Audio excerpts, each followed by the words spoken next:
Eva sudah beberapa hari ini duduk-duduk di depan rumahnya untuk mengamati Pak Ratman. Apakah malam-malam ke rumah Evi? Ia tidak menjumpai apa yang dicurigai selama ini. Ia pun menjelang akhir pekan juga mencegat Evi untuk mengajaknya ke pasar. Begitupun Pak Ratman juga menunggu Evi jam 7 setiap akhir pekan pada pagi hari, karena ia sudah hafal kapan keluarnya.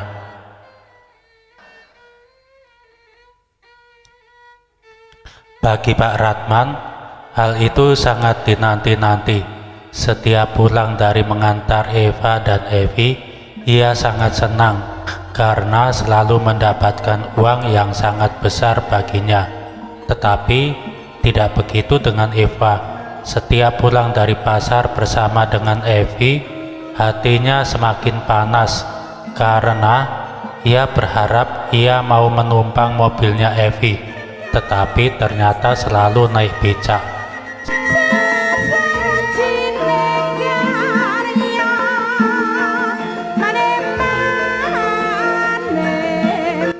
Sementara itu, anak-anaknya Evi tidak selalu di rumahnya Eva, tetapi kadang bermain di rumahnya Bu Hesti, kadang malah ke tempat sebelah rumahnya Bu Hesti, ke tempatnya Mas Nyono, atau ke tempatnya Mbak Suti, ibunya Wuryati.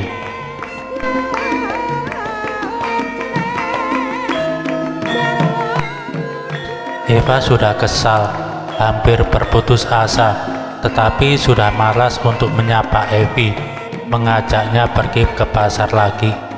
Karena sudah beberapa kali, sudah hampir 2 bulan ia mengajak Evi ke pasar, dan lagi-lagi naik becaknya Pak Ratman, naik becaknya Pak Ratman lagi, Pak Ratman lagi. Ia sangat kesal.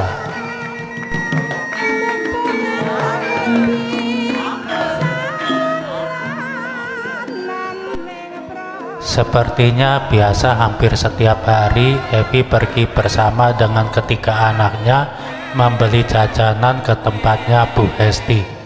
Sementara pada suatu siang menjelang akhir pekan, Eva mau menyapa Evi lagi untuk pergi ke pasar besok, tetapi dengan bermalas-malasan karena ia pikir paling naik becak lagi. Saat ia melangkahkan kakinya keluar dari pintu rumahnya, ia melihat Evi bersama ketiga anaknya. Pada saat yang sama, ia juga melihat Amelia, sepertinya habis belanja makanan dari rumahnya Bu Hesti.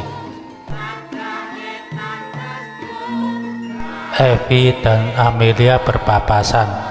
Tiba-tiba Amelia menyapa Evi dengan basa-basinya kepada Rizka. Aduh, anak manis, anak cantik, mau kemana ini? Mau beli jenang ya? Evi menjawab, iya mbak. Lalu katanya, Evi, besok aku diajak jalan-jalan dong ke pasar dengan mobilmu yang berpintu 2 itu loh.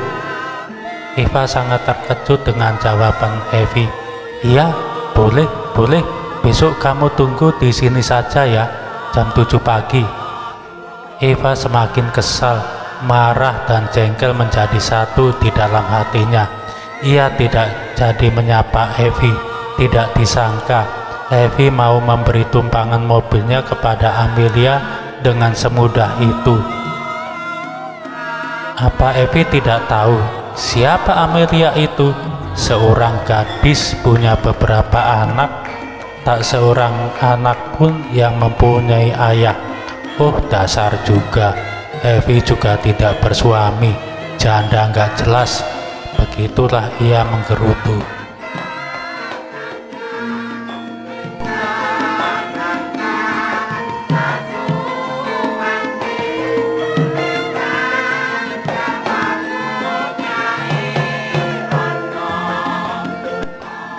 Pada pagi hari, di akhir pekan, Pak Ratman seperti biasanya bersiap untuk mengantar Evi dan Eva. ke pasar dengan becaknya.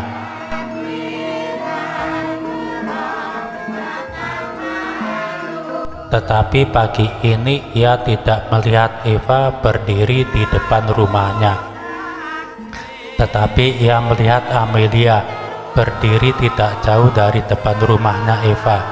Ia berpikir, mungkin Evi tidak ke pasar. Maka ia mengayuh becaknya mau menghampiri Amelia. Siapa tahu Evi tidak ke pasar, tetapi ada Amelia. Lumayan, ada satu penumpang pagi-pagi. Ia terus mengayuh becaknya, tetapi ia juga melihat mobilnya Evi keluar berlawanan arah dengan laju becaknya. Saat di depan Amelia, Pak Ratman menghentikan becaknya. Bersamaan dengan itu, Evi juga menghentikan mobilnya. Eva melihatnya dari dalam rumahnya. Ia mendengar pembicaraan mereka. Tanya Pak Ratman kepada Amelia, "Mau kemana, Mbak?" Amelia menjawab, "Mau pergi jalan-jalan dengan Evi."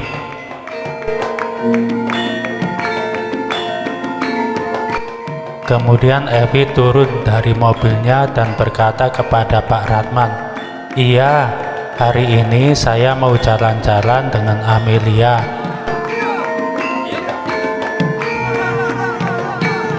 "Nanti siang sekitar jam 1 ke rumah ya."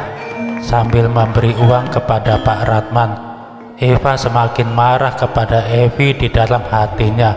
Katanya di dalam hati, sok kaya, kasih uang segala, ngundang-ngundang tukang becak ke rumahnya.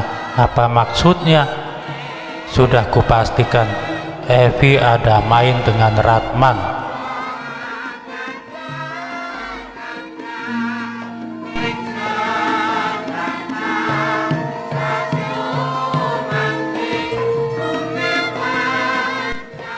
Kemudian Evi dan Amelia pergi bersama dengan mobil mewahnya.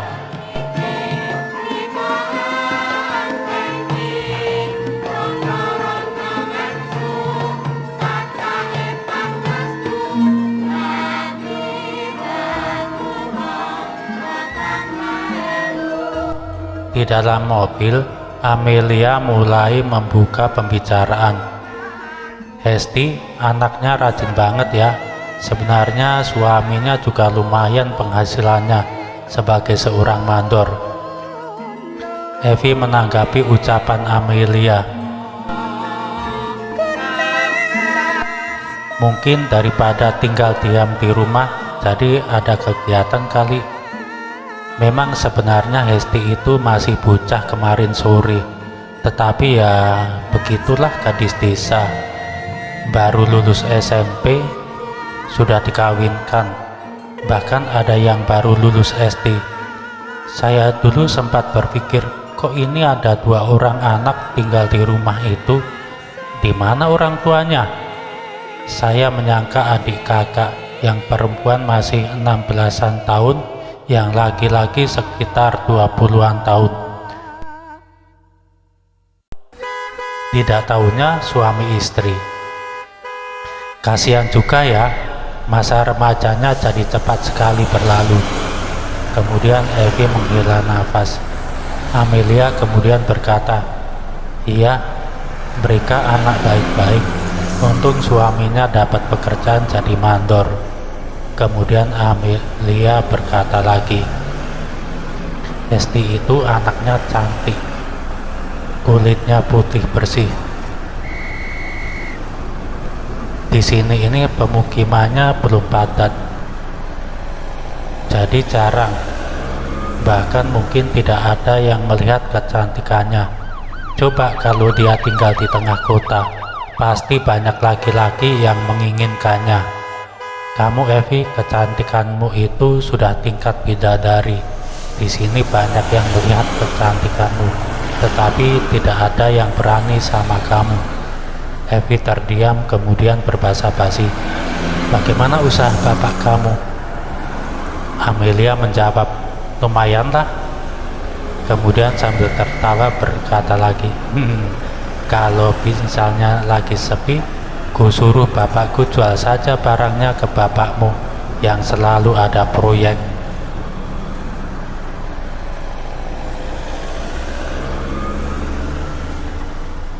Evi dan Amelia sudah sampai di pasar. Mereka keluar dari mobil. Evi bertanya, "Kamu mau belanja apa?" Amelia menggelengkan kepala. Kemudian Evi menuju ke toko elektronik. Ia membeli mesin fax dan pesawat telepon beserta beberapa rol kertas fax. Ia telah mengurus sambungan telepon beberapa waktu lalu dan kabarnya minggu depan sudah bisa dipakai jaringan kabel teleponnya. Setelah membeli benda-benda itu, ia memasukkan ke dalam bagasi mobilnya. Kemudian ia ke tempat yang berjualan kebutuhan sehari-hari.